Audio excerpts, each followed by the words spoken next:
तो वो क्राउन जब उतर जाता है तो पेशेंट परेशान हो जाता है कि मैंने अभी इतना महंगा क्राउन करवाया था वो उतर गया, तो अब इसका क्या सोल्यूशन है कि वो क्राउन जो है इट वोंट स्टे देयर और वो कुछ दिनों में ही फोर्सेस पड़ने की वजह से, क्योंकि हमारी बाइटरी फोर्सेस बहुत ज्यादा होती हैं, तो वो उतर जाता है क्राउन। तो अगर आपका डेंटिस्ट आपको रिकमेंड करे कि आपको पोस्ट एंड कोर की जरूरत है, तो आप कभी भी उसको डिनाई ना करें और इग्नोर ना करें और लाजमी वो प्रोसीजर करवाएं, पैसे बचाने की तरफ ना सोचें उस सूरत में। अस्सलाम वालेकुम। हमने नोटिस किया है कि 92% व्यूज़ हमारे पास ऐसे लोगों की तरफ से आते हैं जिन्होंने हमारे चैनल को सब्सक्राइब नहीं किया।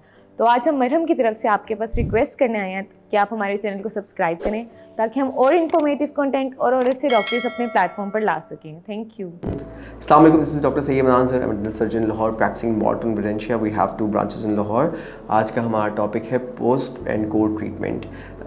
पेशेंट्स के लिए अमूमन ये एक नया वर्ड होता है, क्योंकि नॉर्मली लोग जो नाम सुनकर आए होते हैं वो रूट कनाल के बाद क्राउन का नाम सुनकर आए होते हैं। तो जब अगर कभी डेंटिस्ट को ज़रूरत महसूस हो और जब वो उसको सजेस्ट करता है कि आपको पोस्ट एंड कोर ट्रीटमेंट की ज़रूरत है, तो अमूमन पेशेंट्स जो हैं वो कंफ्यूज हो जाते हैं कि ये क्या नई चीज़ है।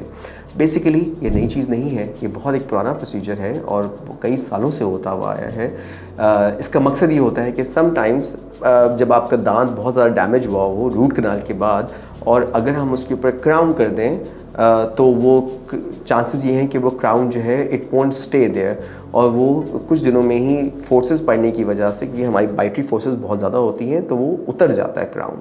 तो वो क्राउन जब उतर जाता है तो पेशेंट परेशान हो जाता है कि मैंने अभी इतना महंगा क्राउन करवाया था वो उतर गया, तो अब इसका क्या सोल्यूशन है।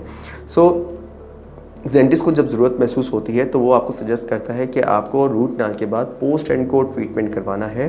और वो पोस्ट एंड कोर ट्रीटमेंट करवाने से ये होता है कि दांत की जो बेस होती है वो मजबूत हो जाती है और वो एक फर्म कनेक्शन या सपोर्ट प्रोवाइड कर देता है टू द क्राउन, ताकि जब कभी फोर्सेस पड़ें तो वो जो फोर्सेस हैं वो डिसिपेट होते हुए जाएं और आपके जो दांत है उसको तोड़े ना। इसीलिए थोड़ा सा कॉस्ट आपकी इंक्रीज़ हो जाती है with post and core procedure, लेकिन वो थोड़ी सी कॉस्ट इंक्रीज़ होने की वजह से आपको ज़िंदगी भर का सुकून मिल जाता है। तो अगर आपका डेंटिस्ट आपको रिकमेंड करे कि आपको पोस्ट एंड कोर की ज़रूरत है, तो आप कभी भी उसको डिनाई ना करें और इग्नोर ना करें और लाजमी वो प्रोसीजर करवाएं, पैसे बचाने की तरफ ना सोचें उस सूरत में।